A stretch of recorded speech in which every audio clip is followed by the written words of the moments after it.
भारत ने G20 की शिखर सम्मेलन का सफल आयोजन किया। उसके बाद न्यूयॉर्क में इस समय संयुक्त राष्ट्र महासंघ की बैठक भी चल रही है। बहुत सारे महत्वपूर्ण घटनाक्रम इस समय हो रहे हैं और तमाम राजनीतिक और अंतर्राष्ट्रीय घटनाक्रमों के बीच क्या कुछ भारत के साथ, भारत के राजनीतिक संबंधों के अंदर हो रहा है, अमेरिका के साथ क्या कुछ होने जा रहा है, इन तमाम मुद्दों पर बातचीत करने के लिए हमारे साथ अमेरिकी विदेश मंत्रालय की प्रवक्ता मार्गरेट मैकलॉड जुड़ गई हैं। इस समय न्यूयॉर्क में मौजूद हैं। मार्गरेट, आप भारत में थी। जी न्यूज पर आपका बहुत स्वागत है एक बार फिर आपसे जुड़ने के लिए।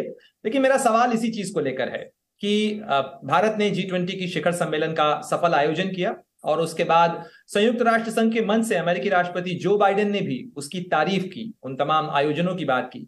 लेकिन दिल्ली डिक्लेरेशन में जो कुछ हुआ, जो कुछ फैसले लिए गए, उन्हें आप यूएन में इस समय कैसे आगे बढ़ता हुआ देख रही हैं? देखिए, अभी ये संयुक्त राष्ट्र महासभा में हर एक देश अपने दृष्टिकोण दूसरों को समझा सकते हैं। और अमेरिकी दृष्टिकोण से देखें तो हमारे एजेंडे पर खास 3 पॉइंट पर ध्यान रखना चाहिए, जिनमें से साझेदारी, सिद्धांत और सुधार। जब हम साझेदारी के बारे में बात करते हैं, एक बहुत बड़ा मुद्दे ये सस्टेनेबल डेवलपमेंट गोल्स है, जो मेरे पीछे एक पवेलियन है ताकि जागरूकता और बढ़ा सकते हैं।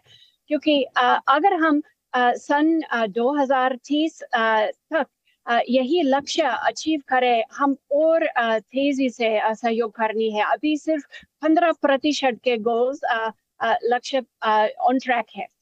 फिर अगर हम सिद्धांत के बारे में बात करते हैं, अभी सुरक्षित काउंसिल का एक परमानेंट मेंबर रूस अपने पड़ोसी देश यूक्रेन पर हमला करते रहते हैं। मतलब वो संयुक्त राष्ट्र चार्टर और वैश्विक मानव अधिकारी का घोषणा पत्र के बुनियादी उसूल, बुनियादी सिद्धांत का उल्लंघन करे। ना उनकी सीमा, ना उनकी आजादी, ना उनकी स्वतंत्रता इज्जत करे। और आखिरी हम सुधार के बारे में बात करना चाहते हैं, क्योंकि ये सुरक्षित काउंसिल में काफी क्षेत्र है जिसका प्रतिनिधित्व नहीं है। और जैसे हमारे राष्ट्रपति बाइडेन दोहराया, हम इंडिया का परमानेंट मेंबरशिप स्टेटस का सहारा करते हैं। बिल्कुल। और भारत को भी उम्मीद है कि ये सुधारों की प्रक्रिया आगे तो बढ़े, कम से कम बहुत लंबे समय से इसका इंतजार है। लेकिन आपने सुधारों की बात की, आपने संबंधों की बात की, आपने साझेदारी की बात की। लेकिन मार्गरेट, G20 के अंदर ही जो दो प्रमुख कहा जाए इसके अंदर सदस्य देश हैं, भारत भी है इसमें, अमेरिका भी है और साथ ही कनाडा भी है इसके अंदर। और भारत और कनाडा के बीच में जिस तरीके से इस समय संबंधों का खिंचाव देखने को मिल रहा है, आपने संबंधों की बात की, आपने साझेदारी की बात की, लेकिन ये संबंधों की खटास एक विश्वास के संकट का नतीजा दिख रही है इस समय। क्योंकि जिस तरह से बेबुनियाद आरोप कनाडा के प्रधानमंत्री जस्टिन ट्रूडो की तरफ से लगाए गए, अमेरिका इसे कैसे देखता है? और कहीं ना कहीं क्या कोई भूमिका अमेरिका भी इसमें निभा रहा है ताकि ये संबंध जो है वो बेहतर हो सके और कनाडा के प्रधानमंत्री इस चीज को समझ सकें कि भारत के साथ संबंध खराब करना फायदे का सौदा नहीं है? देखिए, प्रधानमंत्री जस्टिन ट्रूडो के इल्जाम वो काफी चिंताजनक है। और हम हमारे कनेडियन साथियों के साथ इस मामले पे राब्ता रखते हैं। और हम इंडियन सरकार को अर्ज करते हैं कि इस तफ्तीश जो चालू है उसमें सहयोग करे।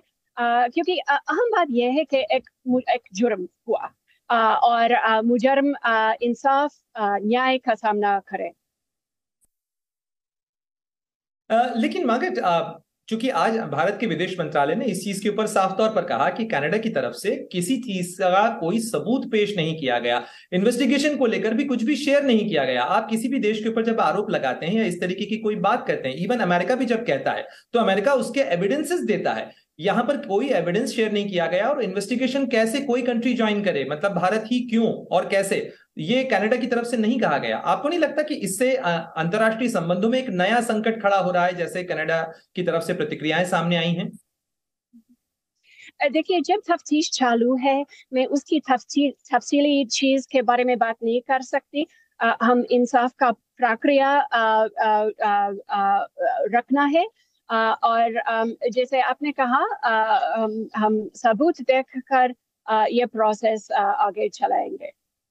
लेकिन क्या अमेरिका को इस चीज की उम्मीद है कि भारत और कनाडा के बीच में जल्द ही बातचीत से, संवाद से ये मामला सुलझ जाएगा और बेहतर संबंध होंगे? क्योंकि बहुत सारे एग्रीमेंट्स, बहुत सारे कोऑपरेशन ऐसा है जिसके अंदर अमेरिका के साथ भारत भी सहयोगी है और कनाडा भी आपका सहयोगी है।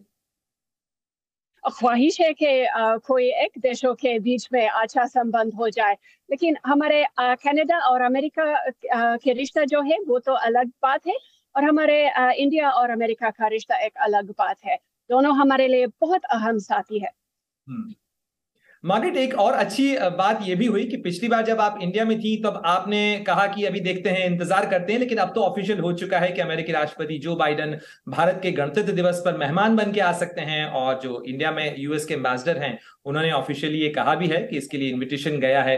तो आप इसे इतने क्विक सक्सेशन में यूएस प्रेसिडेंट का की जो इंडिया विजिट होगी, यानी कहा जाए कि महज 4 महीने के वक्त के अंदर, 3-4 महीने में वो एक बार फिर इंडिया के अंदर होंगे, कैसे देखती हैं आप इसे भारत और अमेरिका के रिश्तों के लिहाज से?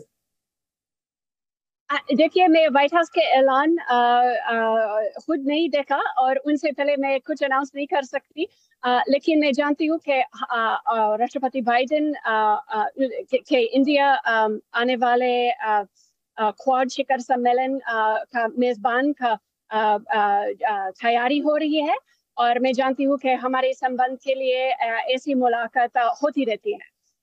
मार्गरेट, यूएस प्रेसिडेंट ने क्वाड के लीडर्स को होस्ट किया था, उसके बाद हमने देखा जापान के अंदर उनकी मीटिंग हुई, उसके साथ ही कई बार क्वाड के लीडर्स वर्चुअली, प्रैक्टिकली, मतलब कहा जाए फिजिकली भी आमने सामने मिले हैं। जो इंटेंस कोऑपरेशन देख रहे हैं हम भारत के और अमेरिका, ऑस्ट्रेलिया, जापान के बीच में, क्वाड की साझेदारी को आप कैसे आगे बढ़ते हुए देख रही हैं? क्या नेक्स्ट लेवल होगा क्वाड की इस पार्टनरशिप का?